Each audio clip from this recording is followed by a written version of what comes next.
প্রিয়জনের সঙ্গে ঈদ করতে রাজধানী ছাড়ছে নগরবাসী। ভোর থেকেই বাস, ট্রেন ও লঞ্চে রয়েছে যাত্রীদের উপচে পড়া ভিড়। কমলাপুর রেল স্টেশনে ভোগান্তি কমাতে স্টেশনে চেকিং ব্যবস্থা ও অতিরিক্ত নিরাপত্তা জোরদার করেছে কর্তৃপক্ষ। এরপরও ট্রেনের ছাদে চড়ে ঢাকা ছাড়ছেন অনেকেই। টিকিট কেটেও ভিড়ের কারণে ট্রেনে উঠতে না পারার অভিযোগ করেছেন অনেকেই। সময়মতো ট্রেন ছাড়ায় ভোগান্তি নেই বলছে কর্তৃপক্ষ। এদিকে গাবতলী, মহাখালী, কল্যাণপুর সহ বিভিন্ন বাস টার্মিনালেও ভিড় জমেছে যাত্রীদের, তবে চাহিদা অনুযায়ী মিলছে না টিকিট।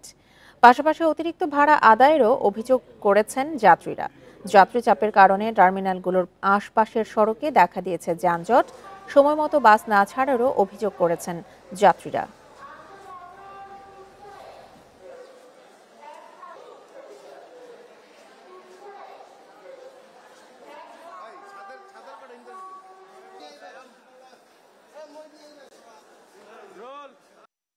সবকিছুই আসলে চিন্তা করতে হবে, কারণ এই সময় একটু প্রেসার থাকবেই। আর অনলাইনে টিকিট পেয়েছি, আমি নিজেই কেটেছি, কোনো অসুবিধা হয়নি। আমরা সিট পাই নাই, কিন্তু স্ট্যান্ডিং টিকিট কাটছি, আবার সেটা জরিমানা সহ।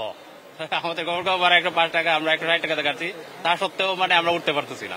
ভাড়া তো ডাবলের মধ্যে নিচ্ছে, কিন্তু আমরা উঠতেই পারতেছি না। এখনো মনে হচ্ছে যেই টিকিট যাচ্ছে রাখিয়ে দিচ্ছে। ঈদ উপলক্ষে ঘরমুখো মানুষের আরো খবর জানাতে এই মুহূর্তে কমলাপুর রেল স্টেশন থেকে যোগ দিচ্ছেন আমাদের সহকর্মী রিফাত আলম। রিফাত, ঈদ উপলক্ষে তো নিয়মিত ট্রেনের পাশাপাশি স্পেশাল ট্রেনেরও ব্যবস্থা করা হয়েছে। কোন কোন রুটে এই স্পেশাল ট্রেনগুলো ছেড়ে যাচ্ছে, আর সকাল থেকে এখন পর্যন্ত আপনি কি অবস্থা দেখতে পাচ্ছেন?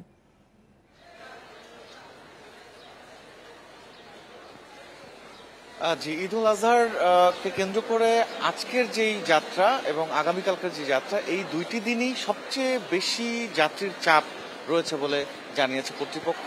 এবং আজকের এই ঈদ যাত্রাকে কেন্দ্র করে সকাল থেকে ট্রেন ছাড়া শুরু হয়েছে, অর্থাৎ সকাল 4:45-এ বলাকা এক্সপ্রেস দিয়েই শুরু হয় আজকের ট্রেন যাত্রা, এবং এখন পর্যন্ত প্রায় 10টি ট্রেন ছেড়ে গেছে বিভিন্ন গন্তব্যে। আমি একটু স্টেশনেও দেখাচ্ছি যে এই মুহূর্তেও রয়েছে অনেক যাত্রীর চাপ, এবং একটি ট্রেন অপেক্ষমান রয়েছে, বিভিন্ন যাত্রীর অপেক্ষায় রয়েছে। যাত্রীরা আসছেন বিভিন্ন জায়গা থেকে, উত্তর এবং পশ্চিমাঞ্চলের নানা জায়গা থেকে।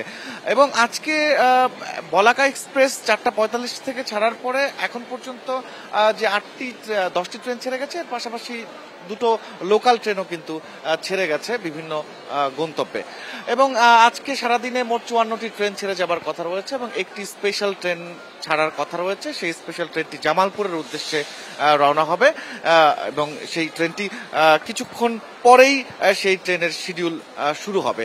এছাড়া সার্বিকভাবে আইন শৃঙ্খলা যে পরিস্থিতি রয়েছে, চারদিকে নিরাপত্তা বেষ্টনী রয়েছে, আইন শৃঙ্খলা বাহিনী নজরদারি করছে যাত্রীদের সেবায়, এবং যাত্রীরাও তাদের নানা ধরনের সমস্যার কথা তাদের জানাচ্ছেন, এবং সে অনুযায়ী কিন্তু তারা তৎক্ষণাৎ ব্যবস্থা নিচ্ছেন। আপনি বলছিলেন যে আরেকটি বিষয় আপনাকে একটু জানিয়ে রাখি যে এই যাত্রায় লোকাল ট্রেনের ক্ষেত্রে কিছুটা ভোগান্তির কথা জানিয়েছেন, অর্থাৎ ছাদে যাত্রী বহন করতে হচ্ছে বা ছাদে উঠে তাদেরকে যেতে হচ্ছে। অর্থাৎ অনেকেই টিকিট কাটার পরেও কিন্তু অর্থাৎ তারা সিট পাননি, যে কারণে কিন্তু তারা সকাল থেকে বেশ কয়েকটি ট্রেনেই আমি লক্ষ্য করেছি যে ছাদে পর্যন্ত সেই যাত্রীগুলো কিন্তু তারা রয়েছে। এবং অনেকে বলছেন যে আসলে গতবারের তুলনায় কিন্তু এবার একটু এই চাপটা একটু বেশি রয়েছে। এছাড়া আমি যদি বলতে চাই যে আশপাশের যে কিছু লোকাল ট্রেন রয়েছে, অর্থাৎ নরসিংদী, নারায়ণগঞ্জ এলাকার কিছু ট্রেন, এই ট্রেনগুলো যাত্রীতে তেমন কোনো চাপ নেই। তারা যেহেতু কাছাকাছির জেলা, সেই জায়গা থেকে তারা খুব সহজেই যেতে পারছে। তো কিছুক্ষণের মধ্যে, অর্থাৎ 9টা থেকে বা 10টার মধ্যে আরো 3টি ট্রেন ছেড়ে যাবার কথা রয়েছে স্টেশন থেকে। সেই কারণে যাত্রীরা প্ল্যাটফর্মে ভিড় করছেন, এবং এখনো অসংখ্য যাত্রী কিন্তু। আপনি তথ্য সংগ্রহ করতে থাকুন, পরবর্তী সংবাদে আমরা আবারও আপনার কাছে তথ্য জেনে নেব। আর রাজধানীর কমলাপুর রেলওয়ে স্টেশন থেকে ঘরমুখো মানুষের তথ্য নিয়ে জানাচ্ছিলেন আমাদের সহকর্মী রিফাত আলম। প্রিয়জনের সাথে ঈদ করতে রাজধানী ছাড়ছে নগরবাসী। চাপ বেড়েছে সড়ক মহাসড়কে। ঢাকা ময়মনসিংহ মহাসড়কের চান্দনা চৌরাস্তায় ধীর গতিতে চলছে যানবাহন। ভোর থেকে ঢাকা টাঙ্গাইল মহাসড়কের চন্দ্রাতেও বেড়েছে যানবাহনের চাপ। যানজট নিরসনে কাজ করছে হাইওয়ে পুলিশ। এদিকে সাভার ও আশুলিয়ায় সব পোশাক কারখানায় ঈদের ছুটি শুরু না হওয়ায় নবীনগর, চন্দ্রা ও ঢাকা আরিচা মহাসড়কে যানবাহনের চাপ খুব একটা নেই। এদিকে মুন্সিগঞ্জের মাওয়ায় পদ্মা সেতুর টোল প্লাজা এলাকায় বেড়েছে যানবাহনের ভিড়। ভোর থেকেই যাত্রীবাহী বাসের পাশাপাশি মোটরসাইকেলের চাপ লক্ষ্য করা গেছে। তবে সড়কে যানজট কিংবা ভোগান্তি না থাকায় স্বস্তি বলছেন যাত্রীরা।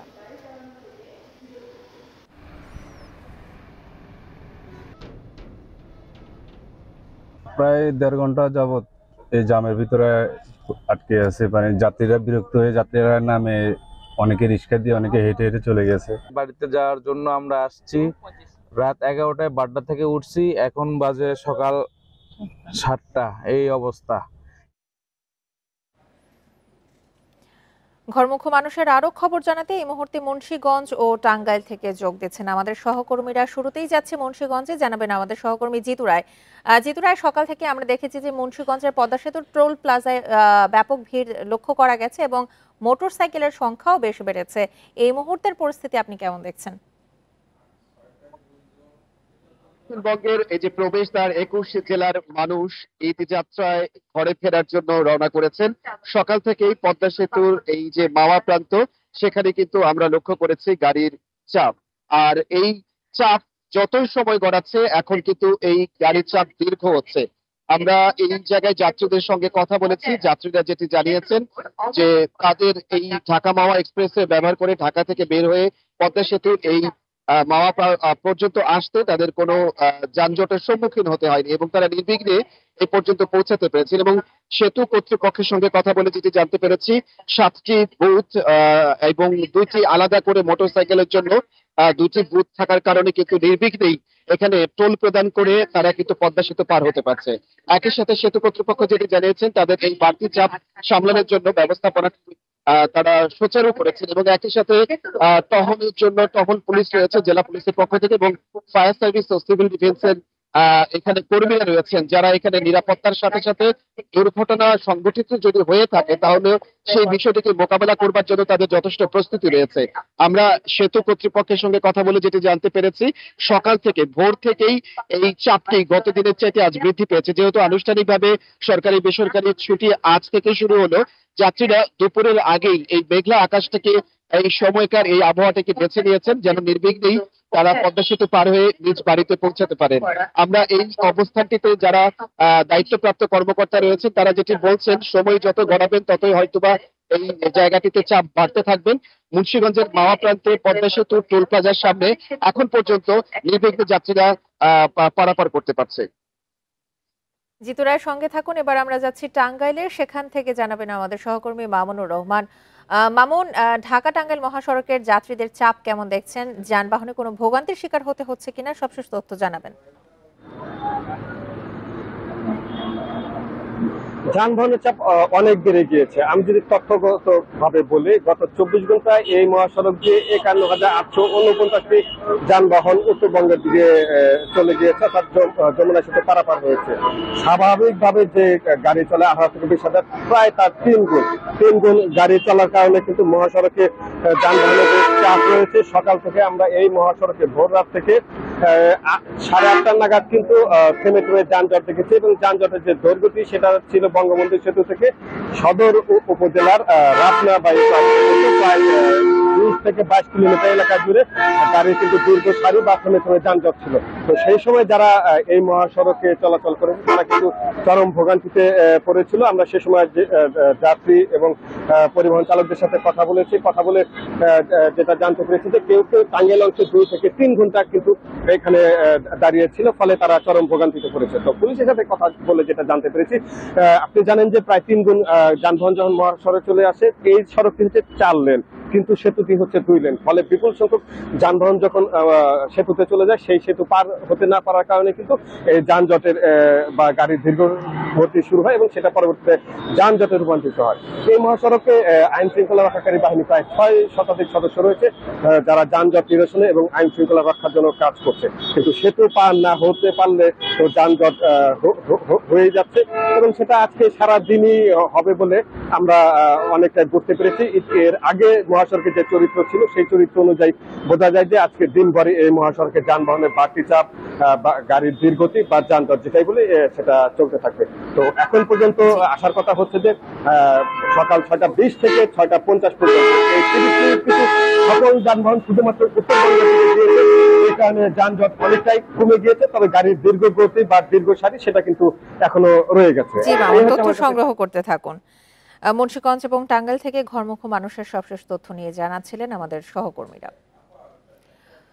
আজ আরাফাতের ময়দানে শুরু হবে হজের মূল আনুষ্ঠানিকতা। সূর্যাস্ত পর্যন্ত হাজিদের লাব্বাইক আল্লাহুম্মা লাব্বাইক ধ্বনিতে মুখর হবে পুরো ময়দান।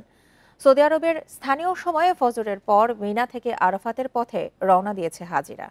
প্রায় 15 কিলোমিটার পথ পাড়ি দিয়ে আরাফাতের ময়দানে পৌঁছে এক আজানে জোহর ও আসরের নামাজ পড়বেন হাজিরা। সূর্যাস্তের পর তারা আরাফাতের ময়দান ত্যাগ করে যাত্রা করবেন মুজদালিফার পথে। সেখানে আবার হাজিরা এক আজানে আদায় করবেন মাগরিব ও এশার নামাজ। রাতে মুজদালিফায় খোলা আকাশের নিচে অবস্থান করবেন। পরে শয়তানকে নিক্ষেপের জন্য সংগ্রহ করবেন পাথর। এর পরদিন অর্থাৎ শুক্রবার সৌদিতে পালিত হবে ঈদুল আজহা। এদিন বড় জামারায় প্রতীকী শয়তানকে পাথর নিক্ষেপের পর মিনায় কোরবানির পশু জবাই করবেন হাজিরা।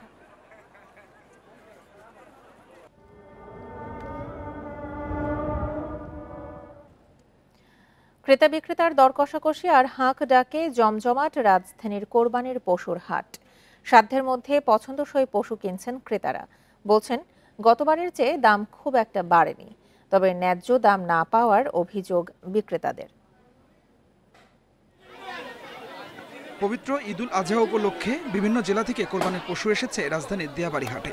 ক্রেতাদের মনোযোগ বাহারি সব পশুর দিকে। ঈদের কয়েকদিন আগে ক্রেতা বিক্রেতার হাট ডাকে মুখর পশুর হাটগুলো। বেলা বাড়ার সাথে সাথে ক্রেতার ভিড় বাড়ে কয়েক গুণ। পশু কিনতে ক্রেতার হাতে সময় শুক্রবার পর্যন্ত, তবে শেষ সময়ের অপেক্ষা না করে হাটে ছুটছেন অনেকেই। 2 লাখ বা এর কম দামের পশুর দিকেই ঝোঁক বেশি ক্রেতাদের। দাম নিয়ে সন্তুষ্ট তারা। পারফেক্ট দাম আর আল্লাহর রহমতে ভালোই আছে, কিন্তু গরু 2,10,000 চাইছিল, আমরা 1,60,000 দিয়ে কিনছি। বাজারের অবস্থা ভালো, প্রচুর পরিমাপের গরু আছে বাজার। ভেরি রিজনেবল প্রাইস এবং কোনো হ্যাসেল নাই তো, এরকম কোনো ধরনের কেউ আমাদেরকে চেষ্টা করছে না যে আপনি বাড়ায় কমায়, যা ইচ্ছা তাই নিচ্ছি আমরা। দাম কম। আমি তো কিনলাম একটু ছোট দেখে 65,000, তো গতবার এগুলো মনে হচ্ছে যে আর একটু বেশি 80-85 এরকম ছিল মনে হচ্ছে আর কি। নর্মালি আছে, বেশি হাইও না ছোটও না, বাট হয়তো আজকের পরে গেলে আবার কালকে কমতে পারে। কমা আর ভাড়ার এটা বিষয় না, আমার গরু চয়েস হয়েছে, আমি কিনে ফেলছি। বিক্রেতারা বলছেন গোখাদ্যের দাম বাড়ায় এবার পশু লালন পালনের খরচে বেড়েছে। কাঙ্ক্ষিত দাম না পাওয়ার দাবি তাদের। গত বছর এটার দাম ছিল মোটামুটি 2, এবার কম 1,70,000। গত বছরের তুলনা চাইতে এবার দাম একটু কম। গত বছর এই গরু মনে করেন যে 160 বিক্রি হয়েছে, এবার 40-এ বেচলাম। গরু কেনা তো 40-45, দাম কোনে হচ্ছে 30-32 এরকম দাম হচ্ছে। বাজার খুব ডাউন, বাজার ভালো না। দাম এখন ওই খুব একটা ভালো সুবিধা ভালো না, গরু বেশি তো খুব সুবিধা ভালো না। এদিকে হাটে ক্রেতা বিক্রেতাদের নিরাপত্তায় নেওয়া হয়েছে নানা ব্যবস্থা। সিসি ক্যামেরা দিয়ে পুরো হাটটাকে কভার করে রেখেছি এবং আমাদের প্রত্যেকটি আইন সংস্থা বাহিনীর প্রত্যেকটি সংস্থা এখানে কাজ করতেছেন এবং বর্তমানে বাংলাদেশ সেনাবাহিনী আইন শৃঙ্খলা পরিস্থিতি নিয়ন্ত্রণ করছেন, তারাও কাজ করতেছেন এবং আমাদের ব্যক্তিগত ভলান্টিয়ার বাহিনী আইন শৃঙ্খলা বাহিনীর সাথে একত্রে কাজ করতেছেন।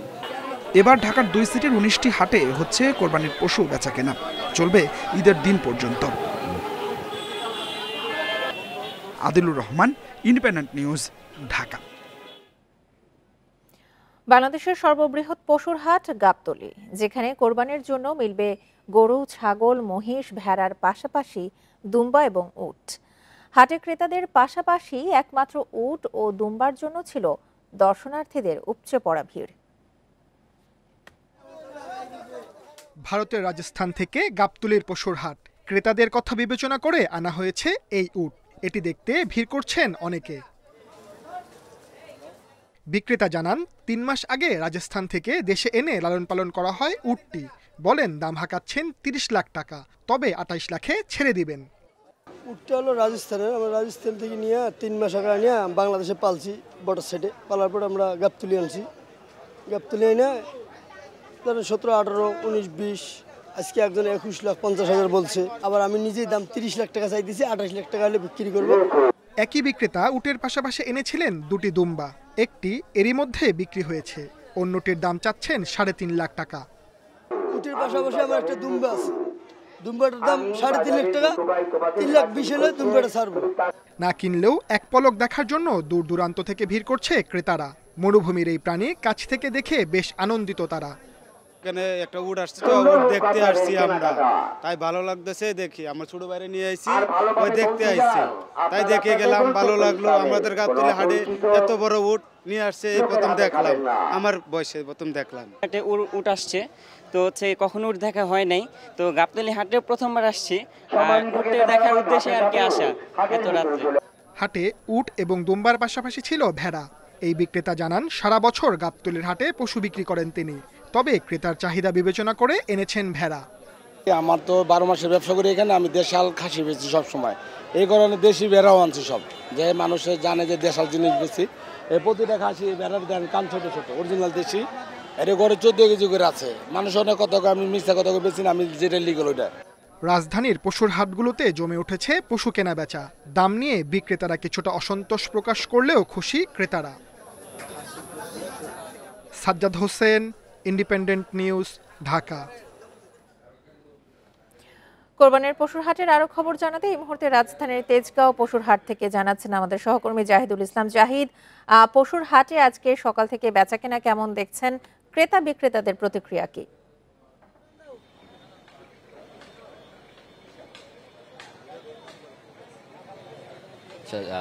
আর মাত্র ঈদের 2 দিন বাকি, আর এই 2 দিনেই কিন্তু আসলে এই হাটে যে পশুগুলো রয়েছে সেগুলো বিক্রি কার্যক্রম চলবে। এবং আজকে সকাল থেকে আমরা যতটুকু দেখতে পেরেছি হাটে গরুর সংখ্যা রয়েছে প্রচুর, তবে ক্রেতাদের সংখ্যা এই মুহূর্তে কম, কারণ এই সকালে হওয়ার কারণেই আসলে কিন্তু এখন যারা ক্রেতারা রয়েছেন তারা এখনো হাটে এইভাবে আসতে শুরু করেননি, এবং কিছুক্ষণ পরে 10টার পর থেকেই আসলে সংখ্যা বাড়বে বলে আশা করা যাচ্ছে। আসলে ক্রেতারা যাদেরকে আমরা পেয়েছি তাদের সঙ্গে কথা বলার চেষ্টা করেছি, তারা কিন্তু আমাদেরকে অনেকটা সন্তোষ প্রকাশ করেছেন যে আসলে এবার গরুর হাটে দাম আসলে কিছুটা কম রয়েছে, আর মোটামুটি বলছেন তারা।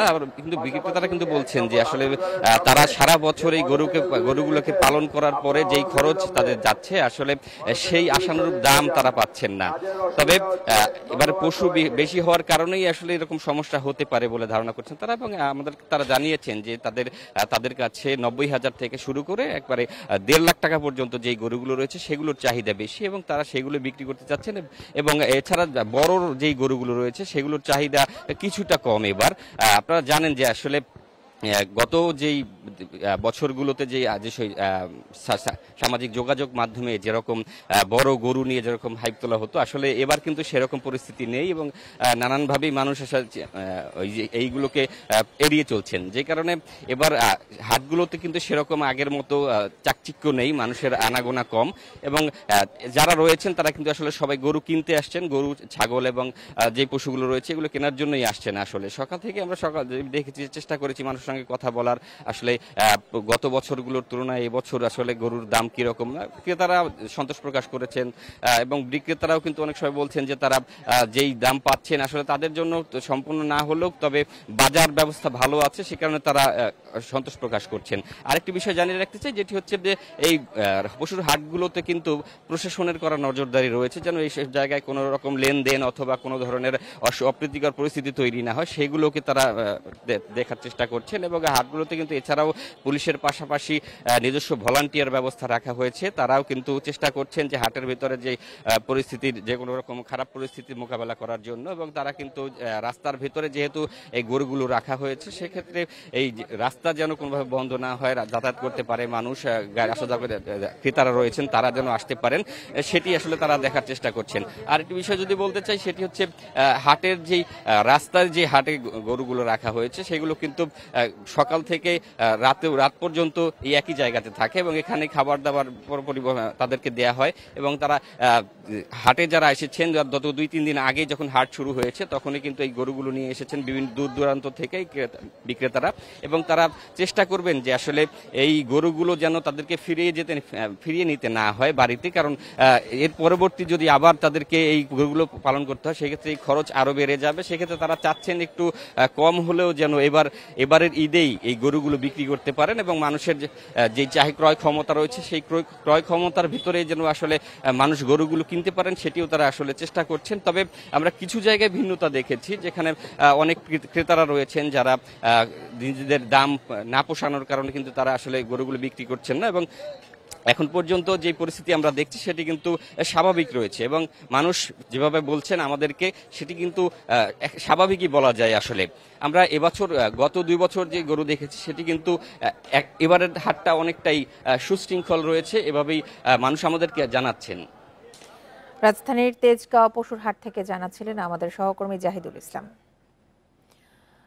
গরু খাসির পাশাপাশি এবার চট্টগ্রামের কুরবানির হাটে মিলছে এক সময়কার মরুভূমির প্রাণী গাড়ল। হাটহাজারীর শৌখিন উদ্যোক্তা গাড়লের লালন পালন করে এনেছেন হাটে। পশু নির্বাচনে ভিন্নতা আনতে অনেকেই এবার কিনছেন এই প্রাণী। দামে সাশ্রয়ী গাড়লের মাংসের স্বাদ সম্পর্কে আগে থেকেই পরিচিত বন্দর নগরীর মানুষ। দেখতে অনেকটা ভেড়ার মতো হলেও আসলে এটা গাড়ল। গায়ের রং সাদা, চামড়ার মাঝে মধ্যে আছে কালচে আভাও, লম্বা পশম আর বাঁকানো শিং মাথায়। চট্টগ্রামের পশুর হাটে বেশ সাড়া ফেলেছে এই প্রাণী। মূল খাবার ঘাস হলেও একটি গাড়লকে প্রতিদিন কমপক্ষে দিতে হয় 500 গ্রাম ভুসি। কোনো কারণে আঘাত পেলে তার পরিচর্যাও করতে হয় নিবিড়ভাবে। 500 গ্রামের দর ভুসি, 500 গ্রামের দর গুঁড়া ডেলি, তাহলে মনে করে ওগুলো সম্পূর্ণরূপে সুস্থ। এই প্রাণী দামে সাশ্রয়ী, মাংসও মজাদার, তাই কুরবানিতে গরু খাসির পাশাপাশি কিছুটা ভিন্নতা আনতে কেউ কেউ কিনছেন এই গাড়ল। অনেক ভালো লাগছে, এখানে শুনছি এখানে গাড়ল বিক্রি করে, সেজন্য আমি গাড়ল ক্রয় করার জন্য আসছি। বগুড়ার যমুনার চর থেকে 2023 সালের শুরুর দিকে 40টি গাড়ল এনেছিলেন চট্টগ্রামের হাটহাজারীর উদালিয়া গ্রামের শৌখিন উদ্যোক্তা সরোয়ার মনি। এই খামারই এখন চট্টগ্রামের বিভিন্ন অভিজাত রেস্টুরেন্টে গাড়লের মাংস সরবরাহকারী। আমরা মনে করেছিলাম চট্টগ্রামে, যেহেতু এটা নতুন, চট্টগ্রামে বিভিন্ন যে রেস্টুরেন্টগুলো আছে আমার জানা মতে ওইসব রেস্টুরেন্টগুলোতেই আসলে এই গাড়লের মাংসটা ক্রেতা বেশি। প্রতিটি গাড়ল ওজনে 50 কেজি পর্যন্ত হয়ে থাকে। ইতিমধ্যে 40টি গাড়ল বিক্রি করেছেন এই খামারি। বিক্রির জন্য প্রস্তুত আরও অন্তত 200 গাড়ল। Ahsan Riton, Independent News, Chittagong.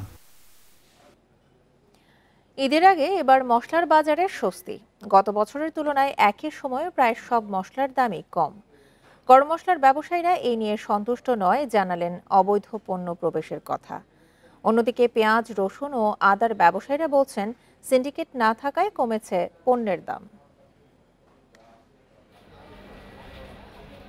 কুরবানির ঈদে মাংস রান্না রাতশিক করে তোলে মশলা। জিরা, ধনিয়া, লবঙ্গ, দারচিনির গন্ধে উৎসবের আমেজে আসে পূর্ণতা। প্রতি বছরই ঈদের আগে এসব মশলার বাড়তি দাম ক্রেতাদের ফেলে দুশ্চিন্তায়, কিন্তু এবার চিত্র অনেকটাই ভিন্ন। মৌলভীবাজার রাজধানীতে মশলার সবচেয়ে বড় পাইকারি বাজার, যেখানে গত বছরের ঈদে যে জিরার দাম ছিল কেজি প্রতি 750 টাকা, তা এবার 600 টাকা। টিসিবির খুচরা পণ্য তালিকার তথ্য, গতবারের তুলনায় এবার কমেছে লবঙ্গ, ধনে, তেজপাতা, মরিচ, হলুদ সহ প্রায় সব মশলার দাম। বেড়েছে শুধু এলাচের দাম। সব কিছুর দাম আগের থেকে কম ইনশাল্লাহ। 1900 আসার পর থেকে আমি দেখছি যায় মোটামুটি ইনশাল্লাহ কম। পাইকাররা অবশ্য বলছেন আমদানি শুল্ক বেশি হওয়ায় চোরাই পথে পণ্য আসায় কমেছে এই দাম। মোটামুটি মনে করেন যে দেখা গেছে কম হইলে কি কাস্টমারের দিকে কোন নাই, এখানে কাস্টমার কমে গেছে। তারা ওই স্মাগলিং এর পণ্যগুলি বেচাকেনি করতেছে। এই জন্য আমরা যেহেতু ইম্পোর্ট করে পণ্যগুলি পূর্ণ ডিউটি দিয়ে আনছি, ফুল ডিউটি দিয়ে আনছি, তা আমাদের এখন বিক্রি না হওয়ার কারণে আমাদের লোকসান দিয়ে বিক্রি করতে হইতেছে। পাইকারি ও খুচরা পণ্যের জন্য নগরবাসীর ভরসায় থাকা কারওয়ান বাজারেও পেঁয়াজ, আদা, রসুন সহ সব ধরনের মশলার দাম আগের বছরের একই সময়ের চেয়ে প্রায় অর্ধেক কমে মিলছে। কোরবানি ঈদ আসার আগেই প্রতিটা জিনিসের দাম হু হু করে বেড়ে যায়। কোনো নিয়ন্ত্রণ সরকারও নিয়ন্ত্রণ করতে পারে না, কিন্তু সেই তুলনায় মোটামুটি এবার একটু সাশ্রয়ী আছে। সিন্ডিকেট দুর্বল হওয়ায় এবার সবকিছুই মিলছে নাগালের মধ্যে, এমনটাই বলছেন খুচরা বিক্রেতারা। এখন কোনো সিন্ডিকেট নেই, এখন পেঁয়াজ কিনতেছি 50, বেচতেছি 52, রসুন 160 টাকা কেজি আর দেশি রসুন 100 টাকা কেজি মাত্র। দেশের প্রধান আমদানি বাজার চট্টগ্রামের খাতুনগঞ্জে পাইকারিতে প্রতি কেজি পেঁয়াজ বিক্রি হচ্ছে 45 থেকে 52 টাকা দরে, খুচরায় 55 থেকে 65 টাকায়। গত বছরের তুলনায় রসুনের দাম অন্তত 30 টাকা কমেছে। আড়তে দেশি রসুন বিক্রি হচ্ছে কেজি প্রতি 100 টাকার আশেপাশে। অন্যদিকে আদার দাম কমেছে কেজিতে 70 টাকার মতো। 65 টাকা পেঁয়াজ, গত বছর কিন্তু 200-250 টাকা পেঁয়াজ দিয়েছিল। শুধু এলাচ ছাড়া আর অন্যান্য মশলা সবগুলোর দাম কম। ছোট এবং মাঝারি ধরনের যে আমদানি করার আছেন তারা পণ্য আমদানি করার ক্ষেত্রে এখন প্রতিযোগিতামূলক বাজার হওয়াতে বাজারে পণ্যের দাম কমেছে। আগামী বছর যে সরকারি থাকুক, ঈদের সময় নিত্যপণ্য যেন থাকে নাগালের মধ্যে, এমনটাই প্রত্যাশা ক্রেতাদের। ইকরামুল কবির, ইন্ডিপেন্ডেন্ট নিউজ, ঢাকা। কোরবানির পশুর চামড়া সংগ্রহ ও মজুদে প্রস্তুতি নিচ্ছেন বগুড়ার ব্যবসায়ীরা। তবে দীর্ঘদিনের বকেয়া না পাওয়ার পাশাপাশি লবণ ও শ্রমিকের মজুরি বাড়ায় এবারও চামড়া সংগ্রহ নিয়ে দুশ্চিন্তায় ব্যবসায়ীরা। তারা বলছেন সংকট সমাধানের প্রয়োজন সরকারি ঋণ সুবিধা।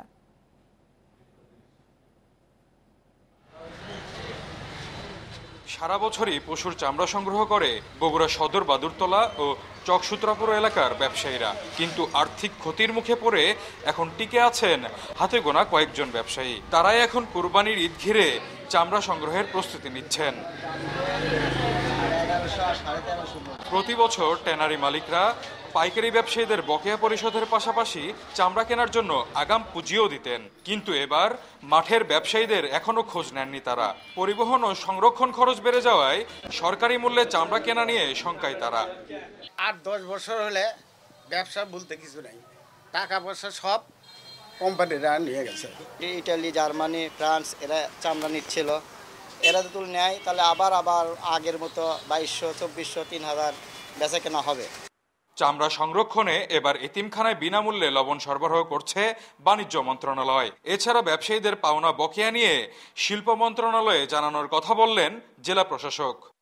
যারা চামড়ার ব্যবসায়ী তারা যে ট্যানারিতে চামড়াগুলা ডেলিভারি দেয় তাদের অনেক দিনের বকেয়া বিল ছিল। এটি আমার সাথে তারা বলেছে, আমরা এদের সাথে নিয়ে মিটিং করেছিলাম। তারপরে ওদের কাছ থেকে আমরা তাদের অ্যাকচুয়াল হিসাবটা নিয়ে সচিব শিল্প মন্ত্রণালয় বরাবর আমি একটি চিঠি দিয়েছি।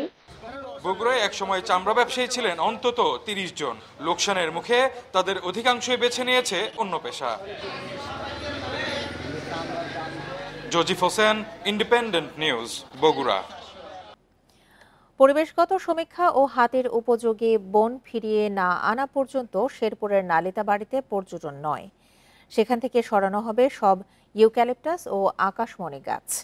মানুষের সাথে দ্বন্দ্ব কমিয়ে হাতির জন্য সংরক্ষিত বনাঞ্চল করার পরিকল্পনা পরিবেশ ও বন মন্ত্রণালয়ের। গবেষকরা বলছেন, শেরপুর, জামালপুর, নেত্রকোনায় বনাঞ্চল গড়ে হাতিসহ বন্যপ্রাণীর আবাস রক্ষা সম্ভব। শেরপুরের সীমান্তবর্তী নালিতাবাড়ির গারো পাহাড়, এর পাদদেশে দাউধারা কাটাবাড়ির ছোট পাহাড়ে সামাজিক বনায়নের নামে লাগানো হয়েছিল ইউক্যালিপটাস ও আকাশমণি গাছ। সেখানে সীমান্তের ওপার থেকে যাতায়াত করে বনহাতি। এখানেই প্রায় 221 একর বনভূমিতে পর্যটন কেন্দ্র নির্মাণের উদ্যোগ নেন জেলা প্রশাসক। পাহাড় কেটে নাকুগাঁও সীমান্ত বরাবর নির্মাণ হচ্ছে সড়ক। বন্যপ্রাণী গবেষকেরা বলছেন, পাহাড়ে হাতির খাবার উপযোগী গাছ নেই, এজন্যই লোকালয়ে মানুষের সাথে দ্বন্দ্বে জড়ায় হাতি। তাই শেরপুর, জামালপুর, নেত্রকোনায় প্রাকৃতিক বনে হাতির জন্য সংরক্ষিত এলাকা গড়ে তোলার তাগিদ গবেষকদের। পুরো এলাকাটাকে একটা রিজার্ভ ডিক্লেয়ার করা, এখানে অল অ্যাক্টিভিটিস, ডেভেলপমেন্টের অ্যাক্টিভিটিস বন্ধ রাখা, এবং যখন বন্যপ্রাণীরা নিজেরা ঠিক করবে যে কোন জায়গাটা তাদের বেশি পছন্দ, তখন সেই জায়গাটাকে যদি অভয়ারণ্য ডিক্লেয়ার করা হয় তাহলে সরকারের জন্য সেটা ভালো হবে, জনগণের জন্য ভালো হবে, পরিবেশের জন্য তো ভালো হবে। বন ও পরিবেশ মন্ত্রণালয়ের নির্দেশে দাউধারা পর্যটন কেন্দ্রের কাজ আপাতত বন্ধ। উপদেষ্টা জানান, সেখানে পরিবেশ সমীক্ষা শেষে হাতির অভয়ারণ্য গড়ে তোলার পরিকল্পনা করছে সরকার। দাউধারাতে যেখানে হাতি আসে সেটাকে একটা প্রথাগত পর্যটন কেন্দ্র করা যাবে না, প্রকল্প হোক, কিন্তু সেটা যেন বিদ্যমান পরিবেশ এবং বন্যপ্রাণী আর জীববৈচিত্র্যের সমস্যাকে প্রকট করে না তুলে সেটা দেখতে হবে। হাতি খুব বেশি জায়গা নেয় না, গোটা বাংলাদেশে সব জায়গাতেই মানুষ থাকে, কিছু কিছু জায়গা হাতির জন্য আমাদেরকে ছেড়ে দিতে হবে। তবে গবেষকেরা বলছেন হাতি ও মানুষের দ্বন্দ্ব মেটাতে স্থানীয়দের সচেতন করা জরুরি। প্রশিক্ষিত চিকিৎসক দিয়ে গড়ে তুলতে হবে স্বেচ্ছাসেবক দল। Shahriar Anirban, independent news, Dhaka. বিদেশ ফেরত যাত্রীদের জন্য ব্যাগেজ রুলসে পরিবর্তন এনেছে এনবিআর। এর আওতায় বিদেশ ফেরত যাত্রীরা স্বর্ণ ও মোবাইল আনতে পারবেন বছরে একবার। এই পদক্ষেপকে স্বাগত জানিয়ে বিশ্লেষকরা বলছেন, বৈধ উপায়ে স্বর্ণের আমদানি বাড়াতে সরকারকে আরও কড়াকড়ি আরোপ করতে হবে।